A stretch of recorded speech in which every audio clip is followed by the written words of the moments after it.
Welcome to Chapter 35. This is on behavioral ecology. Behavioral ecology, we're going to go through a number of terms that you're maybe not familiar with, but the concepts are really easy. The chapter begins with this cool story of the prairie vole.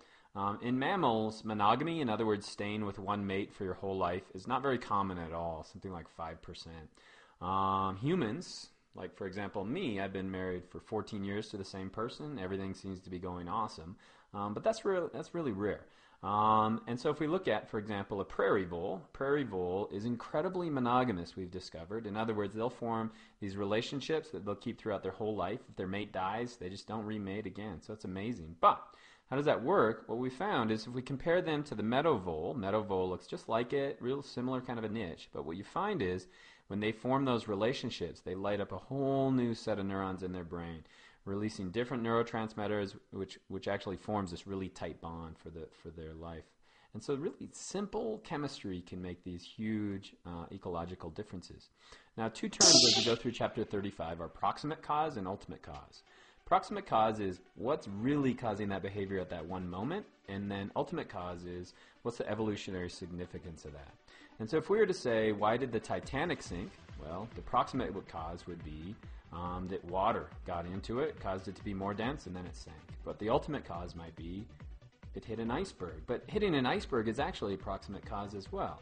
And so what's the ultimate cause? Well, maybe it was the engineer who designed it, didn't design it right, and so those compartments didn't come all the way to the top, and so that would be an ultimate cause. Or maybe it's the captain in ignoring the iceberg reports or whatever. And so as we look at organisms like the emperor penguins, hopefully you've seen that March of the Penguins, amazing story. What's the proximate cause of them holding their egg on top of their feet? It's to keep it warm and keep it off the ice, and they have a fixed action pattern that actually holds it there. But what's the evolutionary cause? In other words, that's the harder question. How do we get at that? What has caused that to happen, this amazing mating of the emperor penguins over time? And the only thing that really explains that is natural selection. Okay, let's start with a few terms then. The first is called a fixed action pattern. It's one of the funnier kind of things we see in ecology. If you've got a goose like this and its egg moves outside of its nest, the goose will move its head out and it'll move that egg back into the nest, which kind of makes sense. But if as it's pulling it back in, you actually wrestle the egg away from the goose, they'll keep moving their head even though there's no egg there anymore until it gets into the nest. And then they'll realize that it's gone. Or you could put something out there like a light bulb, and they'll still move the light bulb into the nest until it's actually in there. They won't even be able to tell the difference. Now, we like to think that's a stupid goose, but why are they doing that? Remember, fixed action patterns are simple solutions to simple problems. And how often does a goose have an egg wrestled away or a light bulb put in its place? No time. And so the ultimate cause, in other words, through natural selection, this is a very simple and very elegant way to solve a common problem. If we look at rats, this is another great story, and then I'm going to try to speed it up a little bit. There are two types of rat mothers, those that give them high interactions. You can see she's being really involved in their lives as they grow up, and a low interaction mother, and she's not really paying attention to them. I think we have this in humans as well. But what you find is if you have a high interaction mother when they're growing up, you have pups or rats that are not afraid of new experiences or other adults.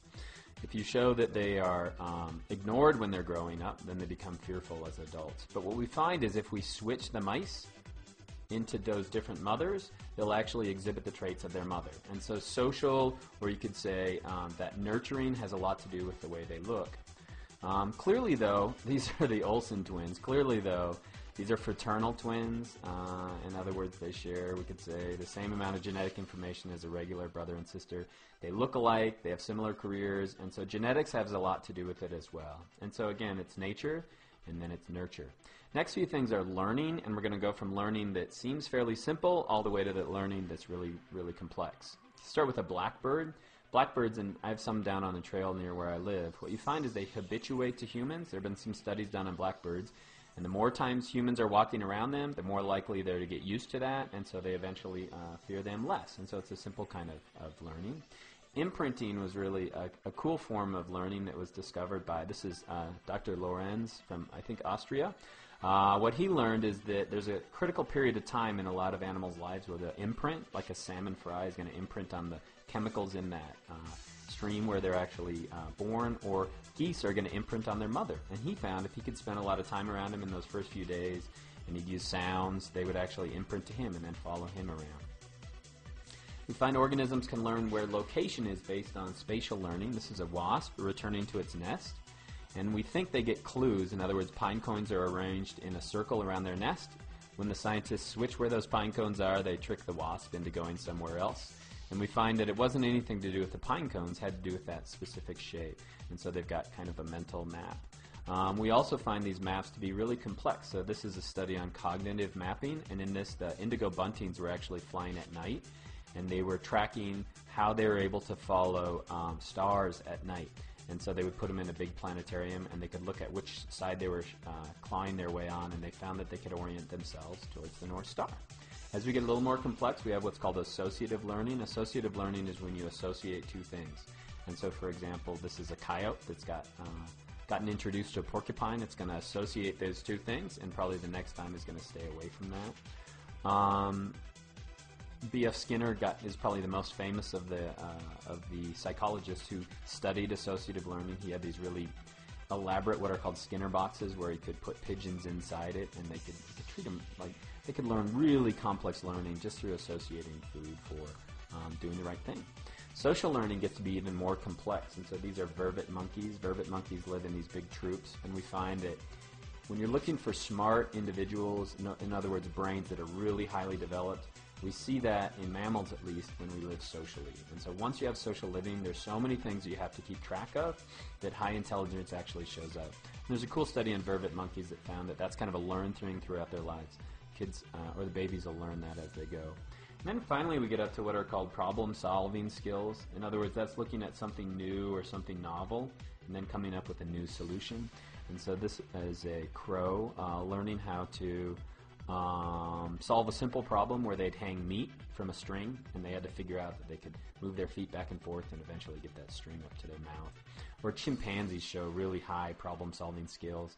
They can use two rocks, and then they can crack open these really hard nuts. If you've read in the last year, they've discovered that they can do, they actually hunt bush babies, the female chimpanzees will, with a spear, which is totally amazing.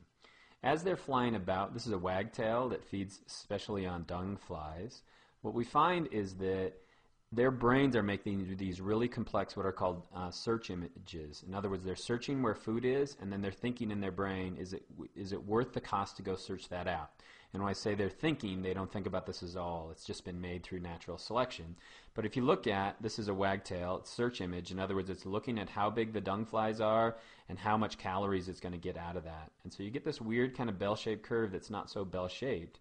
If we actually play that against which dung flies they catch, you find in the purple here that matches exactly the perfect search image. In other words, predators are always looking at what's the cost, what's the benefit. Communication is incredibly complex in animals. One of my favorite is the bees that'll actually fly back from the food. They'll do a wagging dance, and that angle's actually going to tell them where the food is.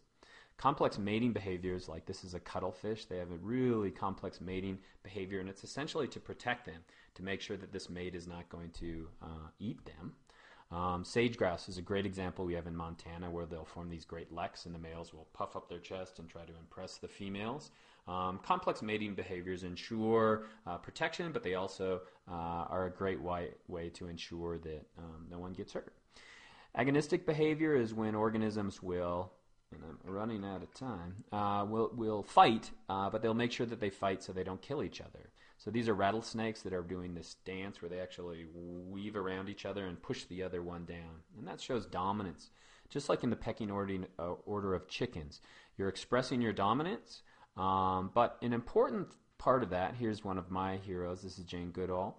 What we'll find is even in chimpanzees there's clear dominance, but within that there's also reconciliation. And so this is one chimpanzee kind of reaching out to another and making sure that, hey, are we okay? And sometimes they actually bribe each other with meat.